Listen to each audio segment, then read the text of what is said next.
Kailangan ba maglunsad ng bylaws si Tatay Tikram sa kanyang community punto por punto, alang-alang sa ikakaayos nito?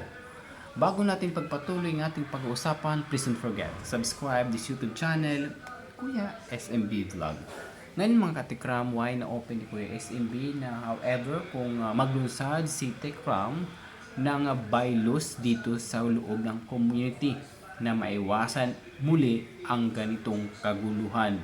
So alam naman natin na nagkaroon ng issue ang ibang vloggers under ni Tatay Tikram. Sa kalaunan regarding sa issue, napunta na sa personalan punto por punto. Sino ang nakakahiya doon? Ang gumawa ng issue or ang founder ng community punto por punto? Huwag natin baliktarin ang nangyari. Sa lahat na nangyari dito, iisa lang ang ugat nito. Ngayon, sa nangyari, nagparinig si Pulana, sumagot si Pulano. Ngayon, ayaw ni Pulana ang kasagutan nito. Kaya kinonfront siya through social media. Alam mo, Ma'am Shi, direct to the point na po tayo. Yung ginawa niyo po actually, hindi makatao. Okay? Dapat ikaw ang mas may edad dito. Ikaw mas may matanda dito actually. Dapat ikaw yung nagpapasimuno. Even the founder, you are older than founder. Ikaw sana nagpapasimuno paano ayusin ang ganung gusot dito sa social media. Alam mo nangyari, lalo mong pinagulo ang issue. Lahat ng mga private issue ni Michelle, nilabas mo dito sa social media. Hindi ka ba nahiya sa mga ginagawa niyo po? Masaya ka ba doon na makasira ka ng ibang tao? Ano ang masasabi sa iyo ng mga supporters ni Tatay Tikram? Actually, ang community ni Tatay Tikram walang pakialam sa mga issue nyo. Kung anong issue mo, kung anong issue ni Michelle, kung anong issue ni SMB, anong issue ni Troy, ni Noy, ni the community. Nakikigamit lang tayo dito. Ang sabi pa ni Bal Matubang, respetuhin nyo naman ang founder.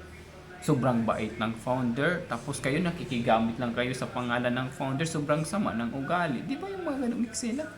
Pinapaalis na tayo dito. Kung hindi ka, if you are disagree sa mga tama ba yun? Yung patakaran or pamalakad dito this community, mas better distance na. So depende yan sa mga supporters. Sa mga supporters. Kasi actually, naunawaan ko din naman ang point mo. Kasi, ganun talaga ang ugali mga babae. Okay? Hindi marunong makontento, lalo kung mataas ang tingin sa sarili. Tama po ba ako? Why ninunusan? Mas better kung gumawa ng rules and regulation si Tatay Tikram sa loob of the community sa mga vlogger. Maiwasan man lang yung ganitong kaguluhan. Kasi basic issue lang po yun, pero pati personal issue nadadamay na rin. Ganun po ang nangyari ngayon. Lalong lumala ang issue. Why mas better na gumawa ng rules and regulation inside of this community to prevent, to avoid any issues na to destroy of this community, di ba? Ganun lang po doon mga ka-tekram ang kay Kuya SMB. Di ba nakapag-English tuloy ako sa inyo tumatalino tuloy to SMB dahil sa issue na yan, biro lang. Why na si Kuya SMB na very disappointed? Kasi bagong pasok lang. Ay, hindi naman bago kasi matagal din naman ako nagko-content sa Tekram, but ano lang ako, off on. Na si BPM, may kasabay-sabay ko yan sila. Off on lang ako. Kasi may priority si Kuya SMB this time. So, ganun lang po dun, mga katekram kay Kuya SMB. na sana na kung community ang pairalin ninyo sa iyong isipan at puso, hindi ganun pang uugali. Sorry mama kung medyo na-hurt na, kung medyo nasaktan ka of this word kasi ito lang dapat talaga ang dapat gawin.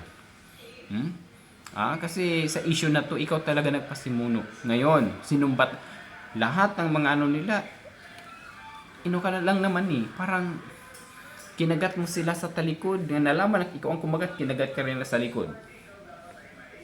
I-accept mo ma'am na ikaw yung nagpasimuno of this issue. May I right? Ganun lang po doon. So anong dapat gawin? Stop.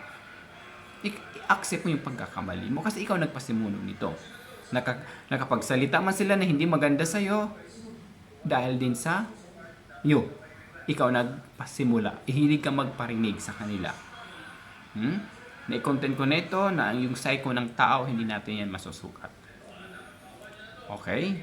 Ang aking point ko lang naman na sana naman na ganung issue, pati personal na mga issue ng vlogger, minimension mo dito. Anong masasabi sa'yo ng mga supporters? Ano ang masasabi sa'yo ng mga ibang community? Ay, ganun pala si Ma'am Shi. Ganun pala siya. Diba? Paano mo mailagay ang sarili mo sa mataas na antas na dapat kang respetuhin? Yun lang po doon. Direct to the point na po tayo. Kasi kapag hindi mo yan ititigil sa mga... Kasi kung iba yan, so ako kay Ma'am Michelle, siguro wag ka nang sumagot. Kasi alam naman ng karamihan. Kasi kapag sumagot ka pa, lalong lalala ito. So bahala na lang po yung mga supporters kung saan sila papanig, kung saan sila kakampi. Ang importante, ginagawa yung tama. Alang-alang of this community. Yung lang naman dun kay Kuya SMB. Today is September 25, 2025. Oo. So, ganun lang po dun, mga ka-Tikrams. And of course, bago po ang lahat, I wanna shout out first the mother of my patient, happy birthday. So, anyway, ganun lang po dun, mga ka-Tikram, na sana hindi maulit muli. Hindi maulit muli. Kaya why na gusto ni Kuya SMB sana, or this is my opinion, kung gugustuhin din naman ni Tatay Tekram regarding this, na sana gumawa si Tatay Tekram ng rules and regulation or bylaws sa mga vloggers na under sa kanya. Kahit paano may control niya yung mga vloggers under ni Tatay Tekram. Ganun lang po doon, Siyempre, kung medyo na-share ko yung nangyari because it's connected sa ano ang rason bakit we need to make a bylaws. For what? Ma-control ang lahat ng founder. Kasi may rules tayo. Kapag wala tayong rules sa community na to, and if you are vlogger here in the community, wala.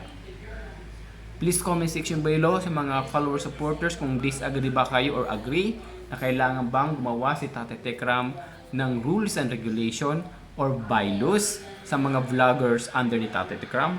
Please, if you have an opinion reaction regarding this issue or regarding this opinion ni Kuya SMB, na kahit paano ito yung daan, tulay na may ayos, na maiwasan din ang ganitong issue. Kasi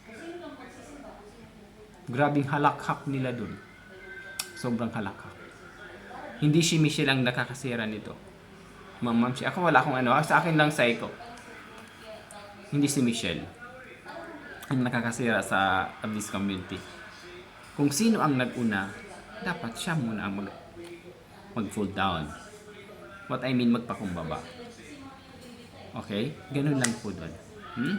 Sana magustuhan po ang karamihan ng lahat na go and fight lang po tayo. Kasi it is part of siguro ng pagsubok ng ating community na however kung bigyan natin ng i-try natin yung pagsubok kay Tatay Tikram, gamitin natin yung mga vloggers para kung malampasan pa ni Tatay Tikram, ano ba ang gagawin ng founder na may ayos ang gusot na yon, di ba yung mga ganong eksena. So yun pong ating tutunghayan din kung okay po ba sa inyo na however kung maglunsad si Tatay Tikram ng values or rules and regulations sa mga vloggers under niya. Kasi pangalan niyang nakasalalay dito. Kung may idea kayo or opinion regarding Foodon, please comment section below. Uulitin ko po, ginagawa lang po ni Kuya SMB, hindi sa sariling interest, kundi community interest na ikakaayos at ikakangad na dito. Okay? Huwag tayo mag-point na si Pulano nakakasira, si Pulano nakakasira. Di ba? Iwasan natin yon. Kasi mahirap na. Tayo na lang po ang mag-adjust. Tayo na lang po magkontrol sa sarili natin. Kung kakayanin pa, magpakumbaba sa mga paning mga tao. Kasi hindi natin alam din kung anong pinagdadaanan din ni Ma'am Shi. Baka stress, I don't know. We do not know bakit nakakapagbitiw siya ng salita ng ganon. Okay? So, hindi man lang iniisip lang niya ang kapakanan ng sarili niya. Hindi niya iniisip yung kapakanan ninyo sa mga viewers dyan. Kapakanan ng community of this Tekram community. Okay? Wag din masyado maging mayabang. Kaya anong connection doon kung whatsoever anong ginagawa mo, kung anong naitulong mo. Kasi ang pinag-uusapan nito community. Kung may maitulong ka man this community, malaking palakpak na yun sa'yo. It's good. She's a very helpful. Dapat yung mga ganong compliment yung sana ang ating sanang marinig sa ibang community. Yung good compliment, kasi it's big check yan sa community ni Tikram na pasyal na tayo doon kasi nabalitaan natin maayos daw, organize, at maganda daw yung mga nagpapalakad dito. Tama ba yung Tagalog ko? Nagpapalakad dito. Maganda daw. Di ba yung maganon? So, it's big point to compliment. Malay natin, sa mga supporters ang kalingap, bumisita sa ating community. May malaking big check na po yun. Malaking impact na rin po yun. Alang-alang sa pangalang Tikram Community. Tikram Charity. Malay natin na maganda yung charity ni Tikram. Maraming tumutulong dahil nakikita niya yung sinseridad, totoo magbigay, hindi plastic. Malay mo na yung mga supporters doon makipag-coordinate dito rin sa ating charity kay Tatay Tikram. O big haplos na rin po yun sa atin. Huwag tayong gumawa din ng mga ang sama ng ugali ni Ma'am Shi. Ganun. Di ba yung mga not good, na i-discriminate ng tao na hindi ka, di ba you know what I mean? Yung ganun po mga katikram, yun ang iwasan natin.